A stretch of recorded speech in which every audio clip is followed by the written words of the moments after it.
Bonjour, on se retrouve avec Pierre Jovanovic aux portes du golfe du Morbihan. Pierre. Bonjour Yannick. Alors on se retrouve à Vannes, aux portes de Vannes. C'est la première fois que vous venez ici? Absolument, merci de me faire découvrir. Alors Pierre, on va se promener, on va découvrir ces paysages magnifiques. C'est une des plus belles baies du monde et c'est paradoxalement une France qui est encore un peu méconnue. Par les Parisiens, on parle toujours de la Côte d'Azur, etc. Biarritz. C'est exact, mais je peux confirmer que ça devrait être à la hauteur effectivement de Biarritz ici.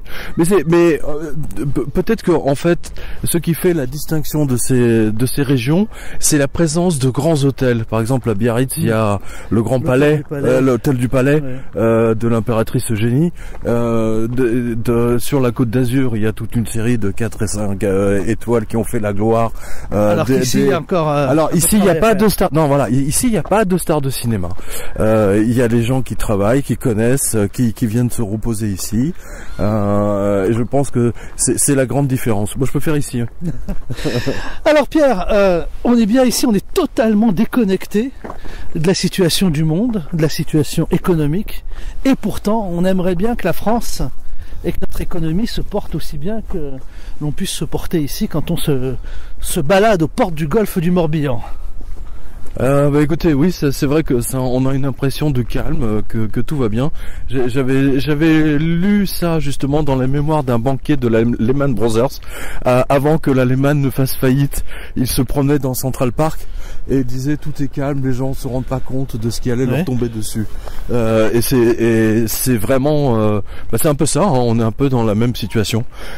Alors qu'est-ce qui va nous tomber dessus? Est-ce que 2017 sera encore une année qui ressemblera à 2016 où la situation va baisser lentement? Ou est-ce que 2017 faut s'attendre à quelque chose d'assez important comme en 2016? Voilà, quelles sont pour cette année et l'année prochaine? Certains disent que les choses vont continuer de se dégrader et c'est vraiment vers 2018-2019 qu'il faudra s'attendre à un vrai clash économique. La France ressemble vraiment à la Grèce. Certains économistes disent ça. Alors, je me souviens qu'on avait fait une émission ensemble en décembre, fin décembre, et dans laquelle vous m'avez demandé mes prévisions pour 2017. Et je vous ai dit, mes prévisions se basent sur la liste des licenciements du lundi. Et malheureusement, ça s'est confirmé. Maintenant, ça fait 3 mois et demi qu'on avait fait cette émission, et il se trouve que la semaine dernière, on a vu le record absolu de licenciements. C'est à coût de 5 000, 10 000, 15 000, 20 000. Parfois même 50 000, on a vu dans des mines en Chine. Donc c'est épouvantable de voir cette liste de licenciements qui n'augure strictement rien de bon pour 2017. 2017 va être pire que 2016. Il y a les licenciements et il y a aussi un chapitre très intéressant, c'est toutes ces études qui sortent sur la robotisation qui montrent que la France pourrait connaître 3 ou 4 millions de chômeurs supplémentaires dans les 5 à 10 ans qui viennent. Oui, et ça se cumule avec ce que l'on connaît. J'ai même vu une déclaration alors je sais plus si c'est un politique qui disait qu'en France il y avait encore 600 000 emplois de trop, hein, dans les voilà. Donc on n'a pas assez de chômeurs techniquement, il faut qu'on en importe. C'est sûr que l'automatisation change la donne, mais vous savez, c'est un peu comme le changement de l'arrivée du moteur, hein, qui a remplacé progressivement les chevaux. Il y a tout un tas de professions qui ont disparu. D'autres naissent, à chaque technologie, d'autres professions naissent. Ça, c'est une certitude. Alors, ce qui est amusant, c'est que même maintenant, les ingénieurs informatiques et les développeurs craignent le développement de l'intelligence artificielle qui risque de les mettre au chômage. Oui, c'est sans fin là.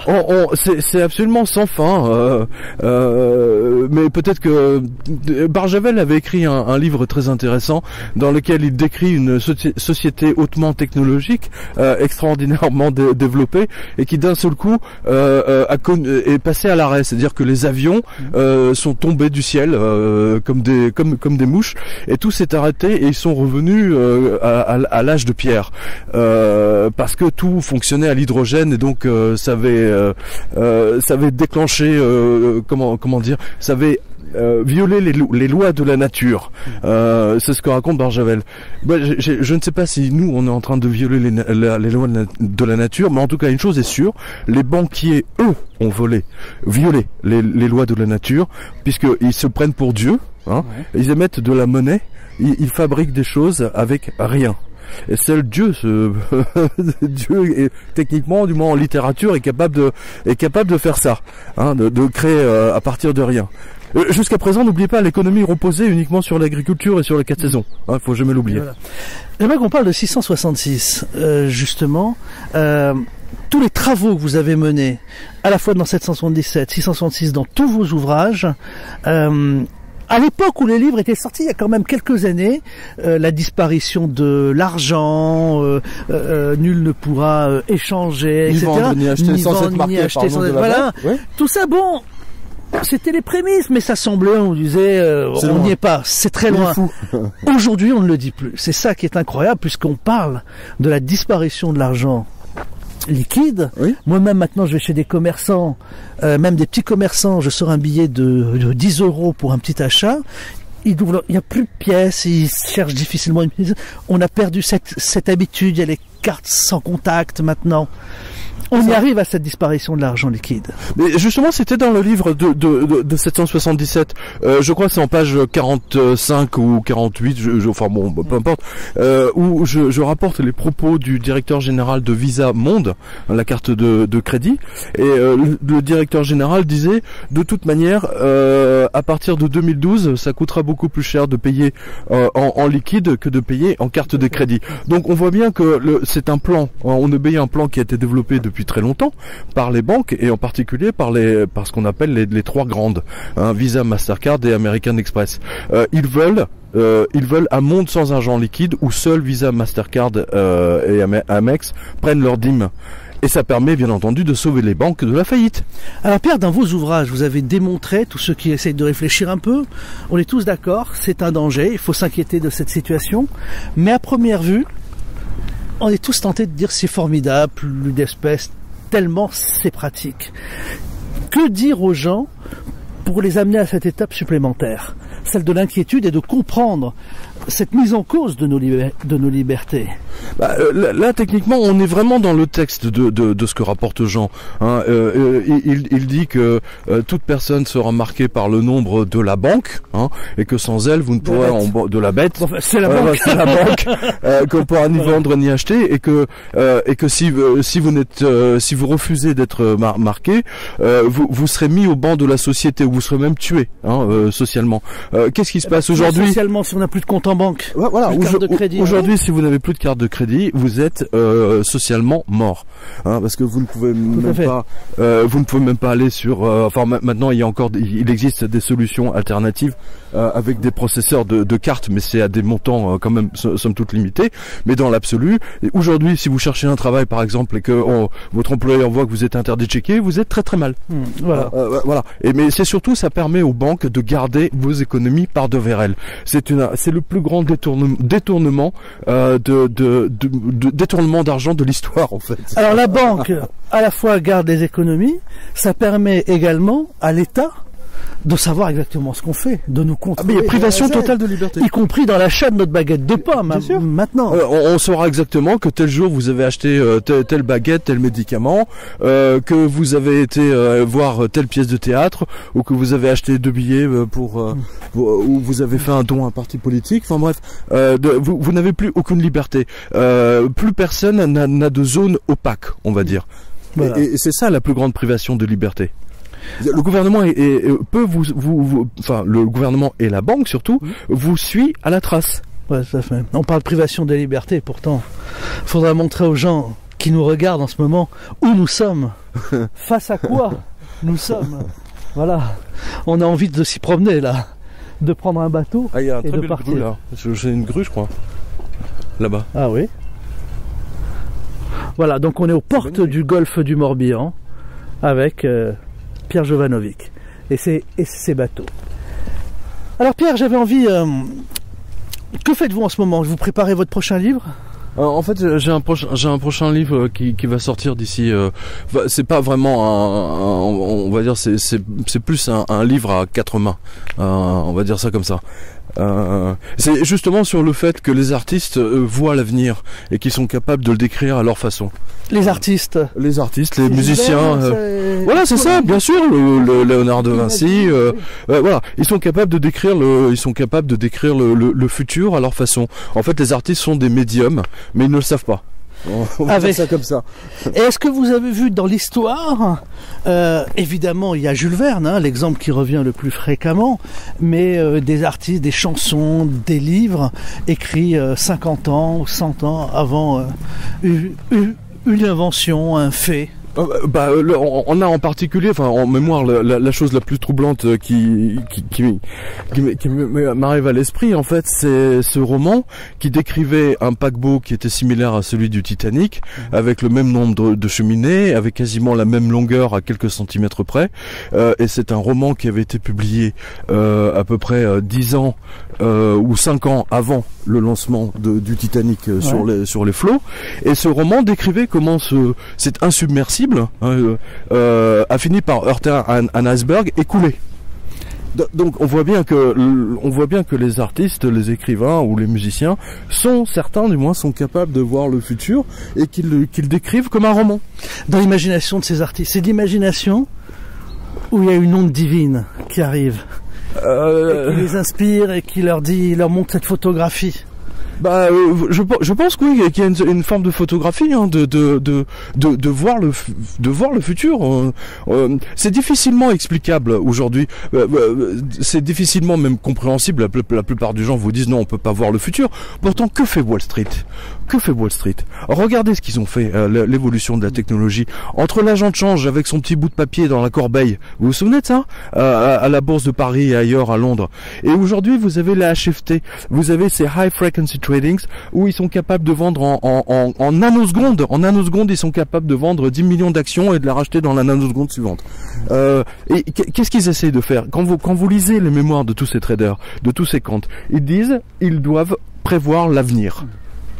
Donc, d'ailleurs, c'est intéressant parce qu'il y a un film que je recommande à vos spectateurs, c'est Pi. Comme le nombre pi, hein, voilà, le nombre mathématique. C'est un film je crois que c'est des frères Aronofsky, et c'est l'histoire d'un autiste ou d'un matheux, on va dire d'un mathématicien un peu autiste, qui découvre la présence de Dieu dans le nombre pi. Et devinez qui essaie de lui voler sa découverte? D'une part Wall Street et d'autre part les rabbins. Voilà. C'est intéressant. Je recommande la lecture de regarder ce film, parce que Wall Street, les gens de Wall Street veulent cette découverte parce que ça leur permet de voir le futur et bien entendu d'acheter les actions quand il le faut, de vendre les actions à la baisse et d'acheter les actions à la hausse. C'est toujours une question d'argent. Dans tous vos livres, depuis les Anges Gardiens, Pierre, il y a toujours cette pointe de spiritualité. Sauf dans Black Master. Oh, même dans Black Master, il y a beaucoup de mythologie grecque dans Black Master. C'est vrai. Qu'est-ce qui vous attire? Qu'est-ce qui vous fascine en fait? Parce que regardez, on est en Bretagne ici. Tous les noms de villes, de villes ou de villages commencent tous par saint ou sainte. Je veux dire, ce sont des endroits par définition spirituels. Cela rappelle la spécialité. Cela rappelle la vie du Christ, de certaines personnes qui ont dévolu leur vie à la prière et aux autres. Si vous regardez la France entière est faite de villes spirituelles. Hein, Saint-Étienne, hein, par exemple. Hein, évidemment, nombre de salles, Sainte-Eulalie, de croix, voilà. Mais il y en a des milliers et des milliers. Il y a des milliers et des milliers. C'est absolument stupéfiant. Et la spiritualité, elle est partout. Si vous allez au Louvre, il y a des gens qui disent oui, mais je vais un ami qui croit aux anges, c'est pas sérieux, machin, etc. D'accord. Donc toute personne qui croit aux anges n'est pas sérieuse. Dans ce cas-là, allons au musée du Louvre et on enlève tous les tableaux où il y a des anges. Mais je veux dire, il y a quand même une nécessité de la poésie, de la beauté et justement de la nouvelle formidable qui consiste quand même au bout du compte de dire qu'il existe une vie après la mort. Hein, c'est quand même ça la clé. On est en Bretagne, et ici même en Bretagne, Pierre, dans les Côtes d'Armor, on vient d'apprendre que dans un village, face à la désertification médicale, oui, j'ai vu ça. c'est un guérisseur, quoi. C'est un druide. C'est un druide, voilà, qui allait soigner. Ah, bah pourquoi pas. Voilà, comme quoi. Mais les druides, justement, soignaient les gens avec les plantes. Aujourd'hui, vous avez le laboratoire Fabre, le laboratoire Pierre Fabre, qui a acheté une quinzaine de pages de publicité dans le Figaro de ce samedi, et qui expliquait que Monsieur Pierre Fabre, avant tout, était botaniste et qu'il utilisait les plantes pour guérir les gens. Donc, un druide, bah pourquoi pas. En Amazonie, de toute façon, c'est ce qu'ils font. D'ailleurs, je rappelle à ce sujet qu'un gros laboratoire pharmaceutique, avait pris un ethnologue et l'avait envoyé en Amazonie pour essayer de comprendre comment des gens qui ne savent ni lire ni écrire sont capables de découvrir des remèdes qui exigent à peu près une quinzaine de mélanges avec en plus une notion temporelle. Donc c'est quasiment impossible, soi-disant, pour des gens analphabètes et très bêtes. Et pourtant, le sorcier, on va dire ça comme ça, du village est capable de guérir des gens dont la médecine moderne n'est pas capable de le faire. Et donc ce laboratoire a embauché cet ethnologue pour voler leurs secrets. Et ben voilà, Pierre, dans notre conversation, on a commencé avec la situation économique, on a parlé des anges gardiens, on a parlé du trading, de ces artistes, de ces écrivains, chanteurs qui imaginent l'avenir, et pourtant la conversation pourrait sembler décousue. Il y avait quand même un fil commun dans tout cela, cher Pierre. Il y a toujours un fil commun. Il y a toujours un fil commun. Merci Pierre. Merci à vous surtout. Le golfe du Morbihan, voilà, comme ça, un entretien plutôt original aux portes du golfe du Morbihan. Bonjour. Merci. Voilà, donc aux portes du Morbihan. Et puis peut-être que voilà, cet été on va imaginer toute cette vie, les gens qui vont se promener, les bateaux. Voilà. Ah, c'est magnifique ici, je confirme, c'est magnifique. Je savais même pas imaginer qu'il y avait autant de petits bateaux, de yachts. Je trouve que ça a beaucoup plus de charme que Saint-Tropez. Merci Pierre. Merci à vous. Eh bien voilà, on vous laisse profiter de ce paysage.